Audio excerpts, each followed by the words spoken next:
ভাতার বিধানসভা কেন্দ্রকে তৃণমূল কংগ্রেসের প্রার্থী নির্বাচন ঘিরে গত কয়েকদিন ধরে রাজনৈতিক জল্পনা চলছিল। অপেক্ষা, উত্তেজনা আর কৌতূহলের অবসান ঘটিয়ে অবশেষে তৃণমূল কংগ্রেস তাদের প্রার্থী হিসেবে ঘোষণা করল যুবনেতা শান্তনু কোয়ারের নাম। আর সেই ঘোষণার সঙ্গে সঙ্গে যেন আনন্দের বন্যায় ভেসে গেল গোটা ভাতার। মঙ্গলবার বিকেলে ভাতার ব্লক কার্যালয়ে ছিল একেবারে অন্যরকম। চারিদিকে সবুজ আবিরের রঙে রঙিন হয়ে উঠল পরিবেশ।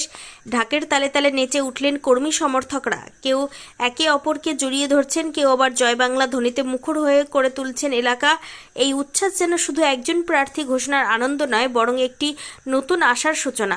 সাংবাদিকদের মুখোমুখি হয়ে শান্তনু কোয়ার বলেন, বর্তমান বিধায়ক মানগোবিন্দ অধিকারী তার কাছে শুধুমাত্র রাজনৈতিক নেতা নন, বরং অভিভাবকের মতো। বাবাকে হারানোর পর মানগোবিন্দবাবুই আমার মাথার ওপর ছাতা হয়ে থেকেছেন।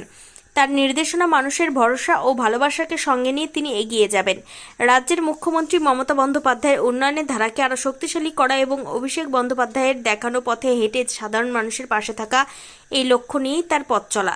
জয়ের ব্যাপারে তার আত্মবিশ্বাস ছিল স্পষ্ট, যেন মানুষের আশীর্বাদই তার সবচেয়ে বড় শক্তি। অন্যদিকে বিধায়ক মানগোবিন্দ অধিকারী বলেন, মানুষই আমার শক্তি। এতদিন যেমন পাশে থেকেছি, আগামীতেও থাকব। তবে তিনি বলেন, এই নির্বাচনে ভয়ঙ্কর খেলা হবে। পূর্ব বর্ধমানের ভাতার থেকে ভাতারে যে বিজেপি তরুণ প্রার্থী, আপনাদের তরুণ মুখ বিজেপিরও, আপনি এই যে দুই তরুণের লড়াই, এটা কি লড়াই নাকি? বিজেপি সিপিএম এটা লড়াই নাকি? ওরা তো নিজেরাই মাঠ ছেড়ে দিয়ে পালিয়ে গেছে।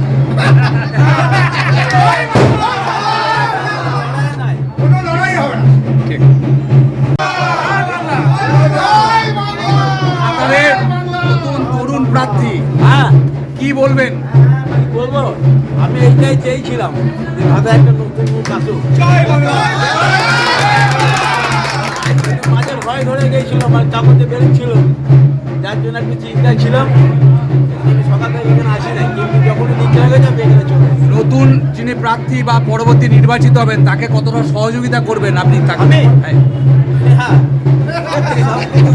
ভোটে নয়,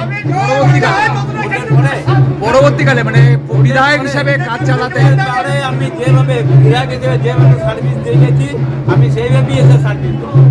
মানুষ এখনো পর্যন্ত মানুদাকে চেনে, মানুদাকে কি সেইভাবে কাছে পাবে তো? এখনো পাবে। আমি সেইভাবেই আসবো, সেইভাবেই যাবো। আমি ভাতারে পার্টি অফিসে এসে বসবো, আমার এগুলো পার্টি অফিসে বসবো, বিডিও অফিসে বসবো।